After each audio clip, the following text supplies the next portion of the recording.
परीक्षा भइल केकर? अयूब के। आत्मिक जीवन ही एगो परीक्षा है। जब रउआ आत्मिक जीवन में आगे जाए तो परीक्षा आई। हम पूछल चाहते हैं परीक्षा काहे आवेला? हमनी के फेल करे खातिर या हमनी के उन्नति करे खातिर? प्रिय, शिक्षा के क्षेत्र में 10th क्लास में परीक्षा काहे होखेला? हमनी के बच्चन के फेल करे खातिर? नहीं जी, कॉलेज में उनके प्रमोट करे खातिर। परमेश्वर हमनी के जीवन में परीक्षा के अनुमति देलन, कारण ई बाकी हमन जौन स्थिति में हई उत्तम स्थिति में हमनी के जाए के बा, हमनी के पहुंचावे खातिर के परीक्षा होखे के बा। कौनो चीज के इस्तेमाल कईला के पहले परीक्षा करे लिया। प्रिय, मान ले के रउआ के मिठाई के डब्बा दिहल, रउआ देखली नहीं उ प्रेम से दिहलन जा, बाकी अब खाए के बाकी नहीं, रउआ का करब? परखब। कैसे? ओकरा एक्सपायरी डेट के देख के जांच के ही रउआ खाए। अगर उ जांचल ना गईल तो उ खाए खातिर उपयोगी ना होई। प्रिय, परमेश्वर रउआ के उपयोग करिए, आशीष दी है, रउरी जीवन के ऊंचा करे के आशा करे खातिर परमेश्वर परखी है। अयूब धर्मी रहले, मां कोनो शक नहीं खे, पवित्र रहले, प्रख्यात रहले, उनकर संतान रहले, प्रार्थना करे वाला रहले। लेकिन परखल जात हमें अचानक शैतान आके परमेश्वर के पास आइल। परमेश्वर उनसे कहत हमें, अयूब के तू जानत हवा वो एगो धर्मी हमें, वो खरा हमें, ये धरती पर के सगरी लोगन में वो न्यायी हमें। तब शैतान का कहल जानत हई? वो काहे इतना धार्मिकता से और खराई से जियत हमें जानत हई का? उनके जवन कुछ चाहिए रहुआ उनके दे देले बानी ना। वो जवन चाहले उनके दे दिहली। धन मंगला से धन दिहली, संपत्ति मंगला से संपत्ति दिहली। वो बच्चा चाहले रहुआ उनके बच्चा भी दे दिहली, रहुआ उनके आत्मिकता दिहली, सब कुछ रहुआ दे दिहली। यही से ऊ रहुआ के आज धन्यवाद धन्यवाद कहत हमें। वो जवन कुछ चाहले रहुआ उनके देत हई, यही से भजन करत हमें। उनके जवन चाही रहुआ मत देई, जवन उनकर पास बा ले लेई, तो असली रूप प्रकट हो जाई। ऐसन जब शैतान उस दिन कहलस तब परमेश्वर कहले, आशीष के कारण विश्वास ना कैले, आशीष देवाला हमारा पर विश्वास कैले, ये हम तो के दिखा दे। प्रिय भाई और बहन लोग ध्यान दें, सामान्यतः रउआ परमेश्वर के पास काहे आइला बताई? कष्ट बा यही से ना? बीमारी के कारण आइला ना? संतान ने के से आइला ना? नौकरी ना मिलल यही से आइला ना? आर्थिक समस्या के कारण आइला ना? अपना कर्जा के कारण आइला ना? सामान्यतः सहज एगो मनुष्य परमेश्वर के पास में अपना जरूरत के पावे खातिर उ आवेलन। ई तो बिल्कुल आत्मिकता ना हवे। बाकी अयूब परिपूर्ण रहले। हम कहे ये बात के कहते हैं, ध्यान से सुनी जा। हमहन के परिपूर्णता में आवे के बा। हमहन के परमेश्वर परिपूर्ण हवे, यही से हमहन एक दिन परिपूर्ण होखे के। प्रिय सुनी जा, एक दिन हमारा पास कुछ लोग एगो लड़का के लेके अले। समस्या ये रहे कि दुष्टात्मा उनके पकड़ ले रहे। दुष्टात्मा पकड़ला के कारण अजीब हरकत करें। वो अपना माँ के मारे, पिताजी के मारे, घर के सगरी सामान तोड़फोड़ करें। वो सगरी घर वालन के परेशान करें। ऐसे 12 बरिस तक वो लड़का अपना घर वालन के दुख देते रहले। केहू उनके बतावल कि सतीश कुमार के पास ले जा प्रार्थना करी हैं, वो दुष्टात्मा निकल जाई। कहला से वो लेके अइले। ठीक बा, वो लेके अइलन। बाकी हमारा आशा ही रहे कि वो परमेश्वर के जाने, परमेश्वर के शांति और आनंद के उलो के पावे के बा। इस सोच के कुछ सप्ताह तक हम उनके कलीसिया में बुला के परमेश्वर के विषय में बतावे के कोशिश कैली।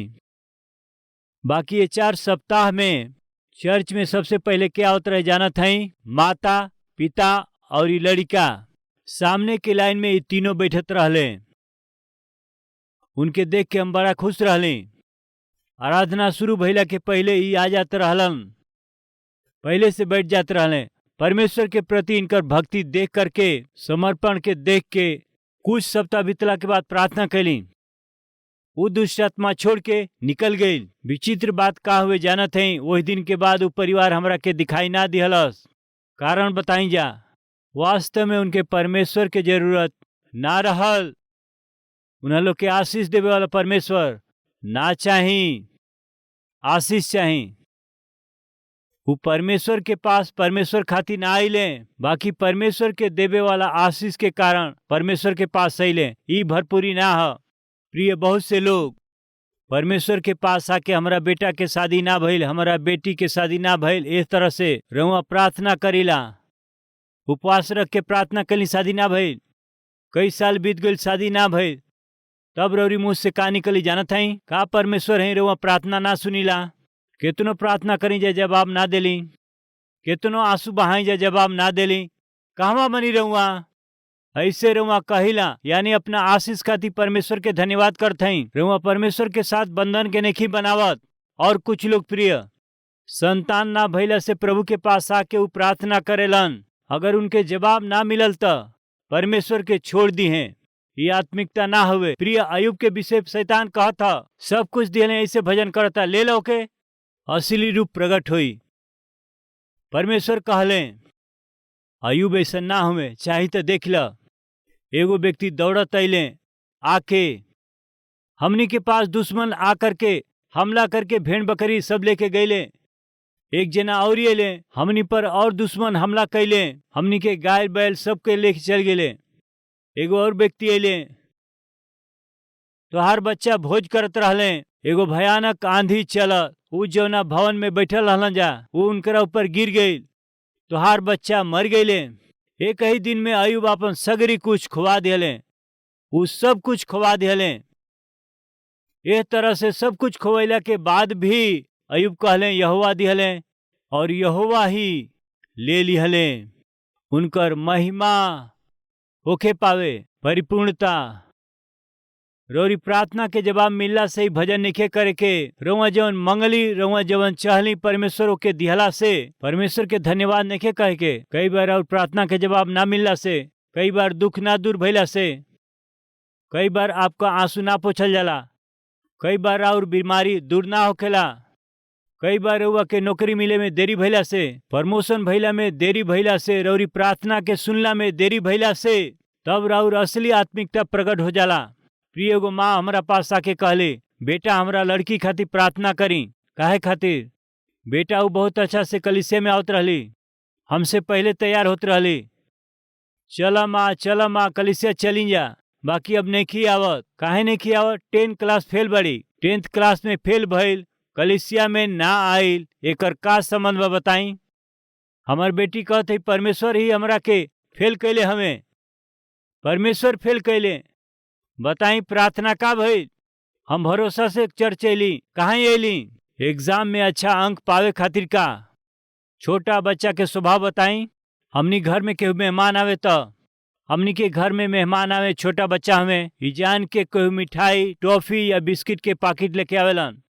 इस तरह से लियावला से वो मिठाई के पैकेट देख के हमनी के बच्चा का करेलन? अंकल कह के जल्दी से जाके लिपट जालन, अंकल के गोद में चढ़ जालन।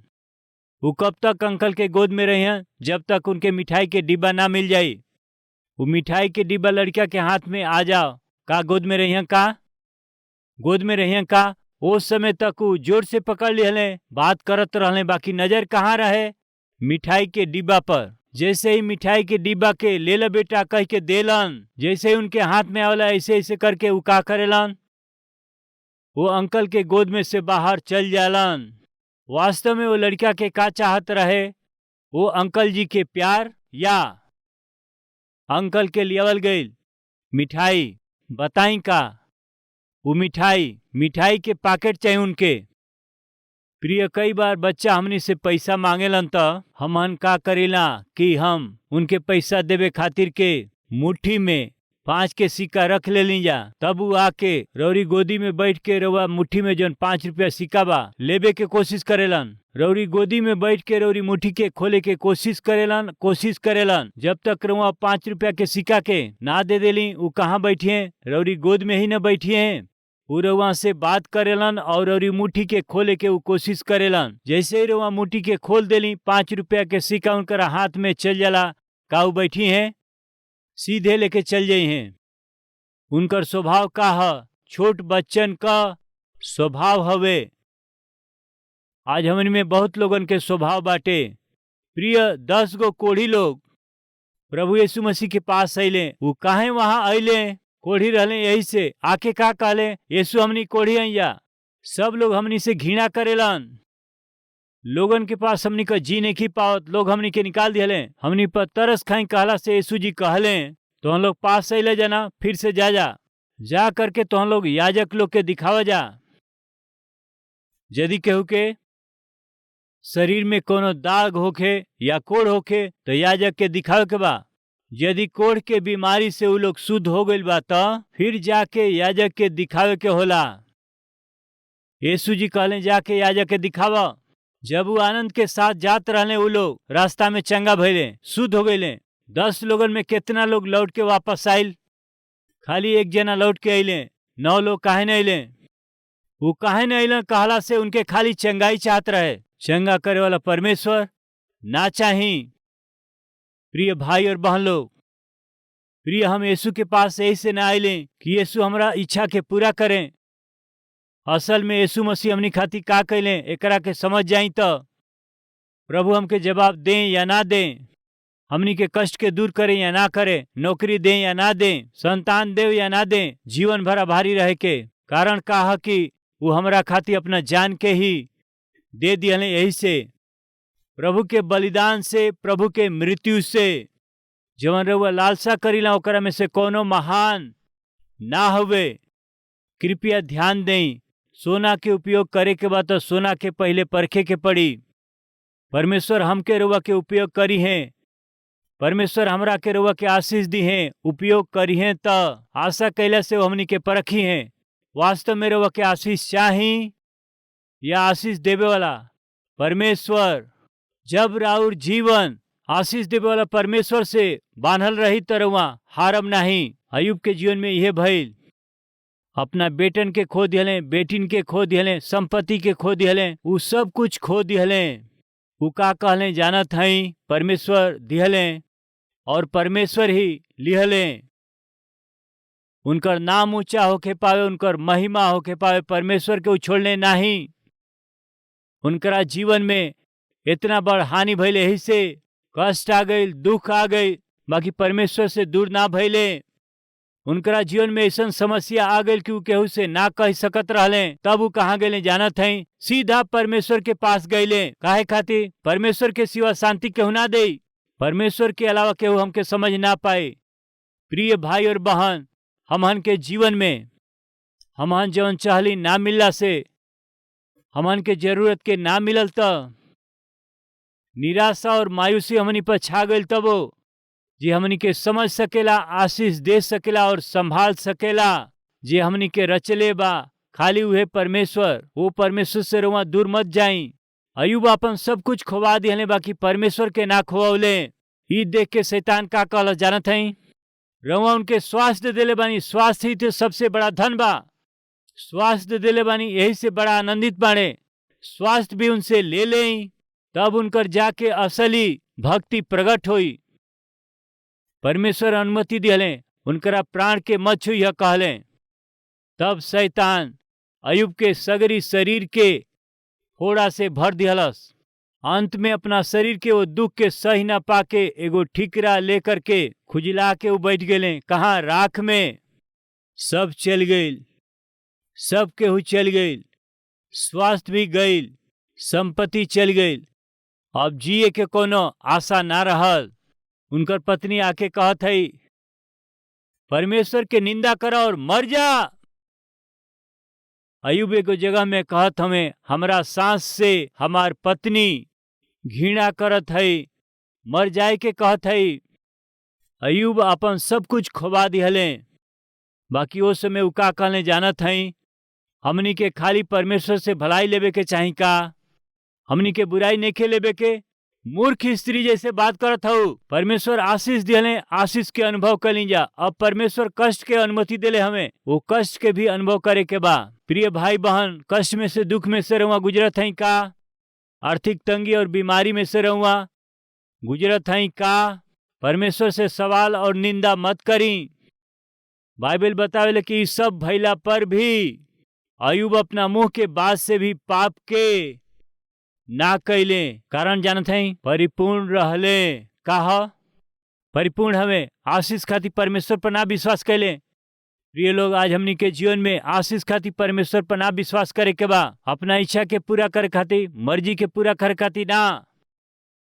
ई जीवन शाश्वत नहीं के खाली 70-80 साल, बाकी एकरा बाद के जीवन शाश्वत बाटे। एकरा बाद के जीवन बहुत ही बहुमूल्य बाटे। परमेश्वर के राज में वो अनंत काल के जीवन खातिर यत्न करे के बा। प्रिय, ओकरा बाद अयुब के मित्र लोग आके उनकर आलोचना करे लगले, तू पापी व्यक्ति हवा, पाप में काम कैले हवा, तुहारा पाप के कारण परमेश्वर दंड देत हवे, यही खातिर से तुहार बच्चा लोग मर गईले, बहुत से निंदा।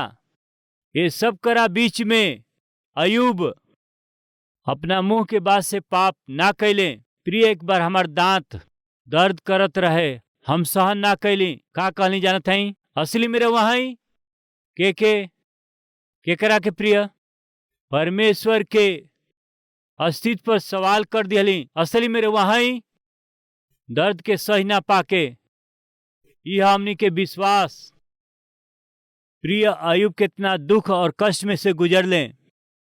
ओकरा बाद अयुब का कैले जानत हई? उनके बात से सतावे वाला, उनकर विरोध करे वाला लोगन खातिर प्रार्थना कैले, प्रभु ई लोग अनजाने में हमार आलोचना करत हमें, प्रभु यह कह के जे उनकर आलोचना कैल उनकरा खातिर उ प्रार्थना कैले। परीक्षा समाप्त भइल, प्रतिफल वापस आइल।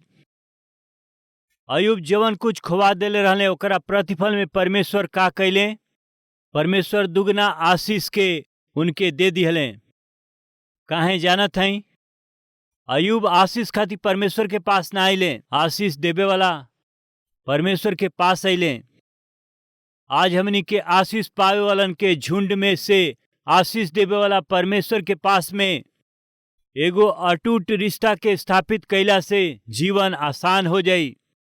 आज ऐसन आत्मिक रिश्ता के परमेश्वर चाहत हमें, वो रिश्ता के बनावल चाहत हमें।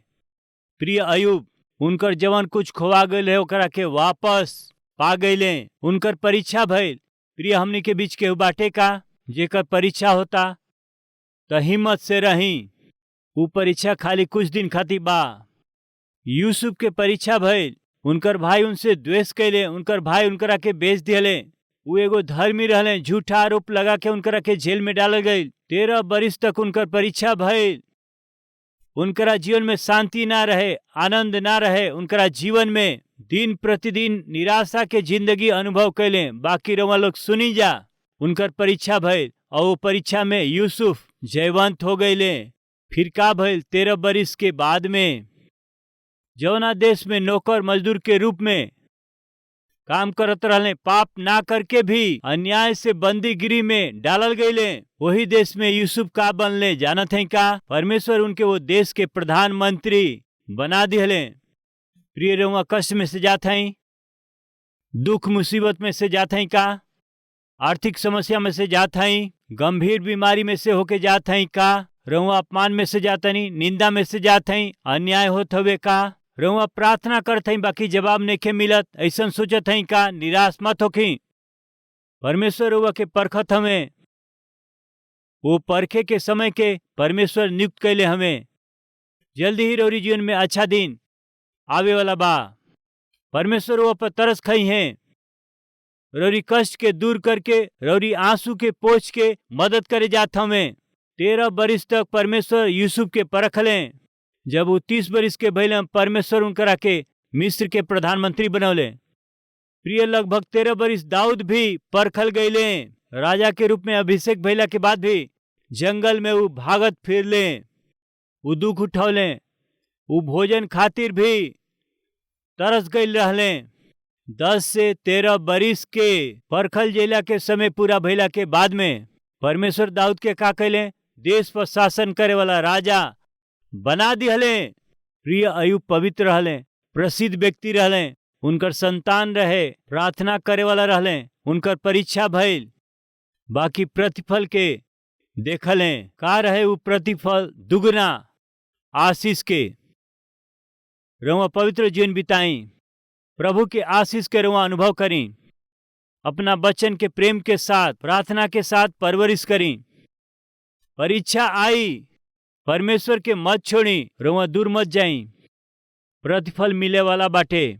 ऊ प्रतिफल रउरी जीवन में कल्पना से परे आशीष के रउआ अनुभव कर सकी ई करी है। विश्वास करे वाला हमारा साथे प्रार्थना करी।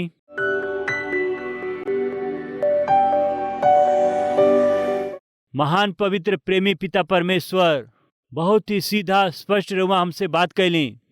जे और संतान बन के जियता वो पवित्रता के साथ परिवर्तित होके बच्चन के प्रेम से प्रार्थना के साथ कैसे पालन पोषण करे, परीक्षाइला से दूर भैला बिना वो कैसे पिता रउरी नजर में खराई के साथ जिए के बा, आत्मिकता के साथ जिए के बा और दुगना आशीष के कौना तरह से पावे के बा।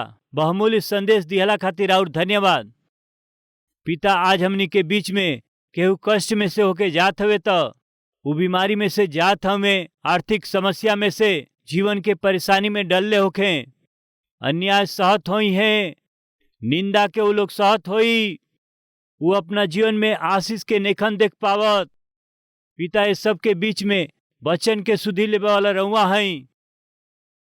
इन्ह लोग के परीक्षा होता, यही से रउआ खामोश बानी। ई परीक्षा खाली थोड़ा समय खाती बाटे। जल्दी ही अपना बच्चन के दर्शन देई। मंगला से बढ़ के, समझ से परे, बहुतायत के आशीष के रउआ अपना बच्चन के दे। आज विश्वास के साथ जे लोग प्रार्थना करत हवे, हर एक जना के आशीष दे। हे पिता, रउआ सबकर परमेश्वर हई, सबकर प्रभु हई, सबके समान प्रेम करीला। यही से राउर प्रेम, राउर आनंद, राउर क्षमा और संतोष सब लोग अनुभव करे सहायता करी। यीशु के नाम से मांगत हैं ये पिता, आमीन।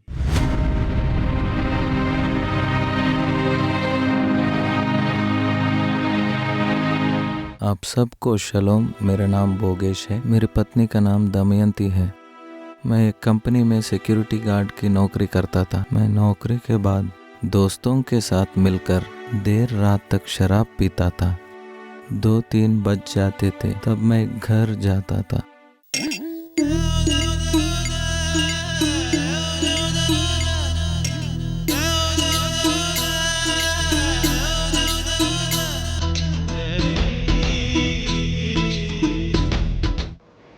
मुझे शराब पीने की आदत थी। इसके अलावा स्त्रियों के पास जाता था, व्यभिचार करता था। घर देर आने से अगर पत्नी पूछी तो ड्यूटी में लेट हो गया कहता था।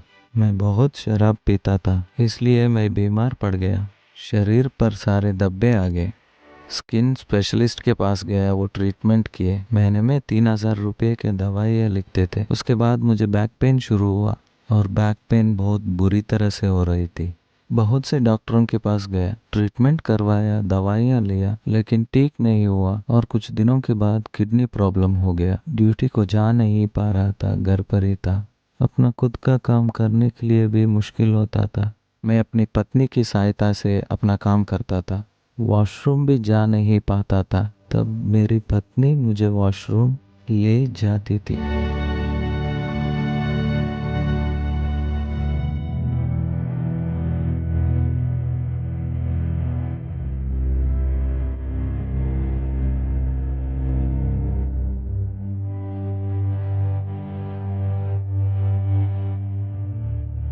ऐसे वाले समय में मेरी पत्नी मुझे यीशु मसीह के बारे में बताती थी। हमारे घर के पास रहने वाली हर हफ्ते कलवरी टेम्पल को जाते हैं। वो हमें कलवरी टेम्पल के बारे में बताए। हम प्रार्थना की सहायता के लिए कलवरी टेम्पल प्रेयर टावर को कॉल किए। कलवरी टेम्पल के भाई मेरे लिए प्रार्थना किए। एक दिन मुझे बहुत पीठ का दर्द हो रहा था, तब मेरी पत्नी मुझे हॉस्पिटल में एडमिट की। डॉक्टर्स रिपोर्ट्स देख के कहे मुझे किडनी प्रॉब्लम है, कैंसर है कहे। ट्रीटमेंट के लिए 10 लाख रुपए लगेंगे कहे। हमारे पास उतने पैसे नहीं थे। हम हॉस्पिटल में यीशु मसीह को प्रार्थना करते थे। प्रभु हमारी प्रार्थना सुने। बिना ऑपरेशन के मुझे ठीक किए और हॉस्पिटल का खर्चा सारा गवर्नमेंट के द्वारा मुफ्त में हो गया। जब मैं हॉस्पिटल में था, सुबह और शाम मैं हर दिन कलवरी टेम्पल प्रेयर टावर को कॉल करता था। मैं हॉस्पिटल से डिस्चार्ज होने के बाद कलवरी टेम्पल गया। रात भर पीते हैं, बुरी संगति में जाते हैं, सुनहरे आपके भविष्य को, अच्छे स्वास्थ्य को नाश कर लिए हो। नहीं है कहेंगे आज यहां रहने वालों में? सारी कमाई ले जाकर शराब के लिए बर्बाद करना। बाइबल को आप सावधानी से पढ़िए। अशुद्ध आत्मा के द्वारा पीड़ित व्यक्ति, वो अपने आप को घायल कर रहा था, उसे कोई घायल नहीं कर रहा है, वो अपने आप को ही घायल कर रहा है। आपको कोई नाश नहीं कर रहा है, तुम अपने आप को नाश कर रहे हो। आपके स्वास्थ्य को कोई बर्बाद नहीं कर रहा, आप स्वयं बर्बाद कर रहे हो। तुच्छ और नीच आदतों के कारण आपके स्वस्थ शरीर को नाश कर रहे हो।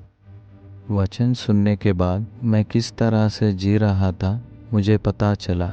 मैं इतने दिन सच्चे परमेश्वर से दूर था, इसलिए मैं मुश्किलों में पड़ गया। अब से आपके बच्चों जैसे मैं जीवन बिताऊंगा, ऐसे यीशु को प्रार्थना किया। तब से मैं और मेरी पत्नी नियमित रूप से कलवरी टेम्पल जा रहे हैं। मैं अपनी बुरी आदतों को छोड़ दिया और आत्मिक रूप से आगे बढ़ रहा हूँ। मेरे जीवन को सुधारे प्रभु का वचन मैं सबको सुनाना चाहता था।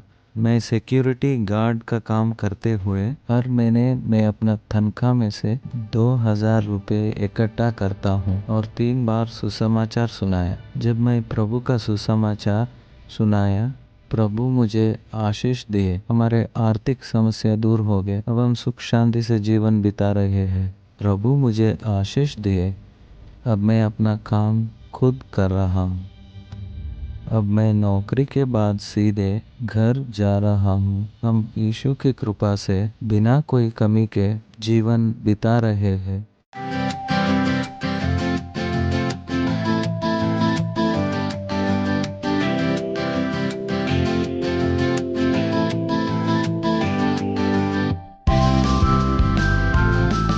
प्रभु के वचन से आत्मिक जीवन को आगे बढ़ा रहे हैं सतीश जी को धन्यवाद।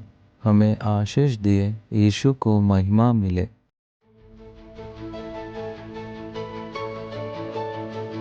प्रभु में अति प्रिय भाई और बहन, रउआ सबके सलाम। रउआ अच्छा है। कलवरी आवाज 2003 में शुरुआत भइल और आज 2023 के 20 बरिस हो चुकल बा। प्रिय रउआ ये टीवी प्रोग्राम से प्रेम कैली, प्रोत्साहित कैली, प्रार्थना कैली और उतने नहीं, अपना भेंट के जरिए रउआ सब मदद कैली। यही से हम रउआ सबके पूरा दिल से धन्यवाद करत हैं।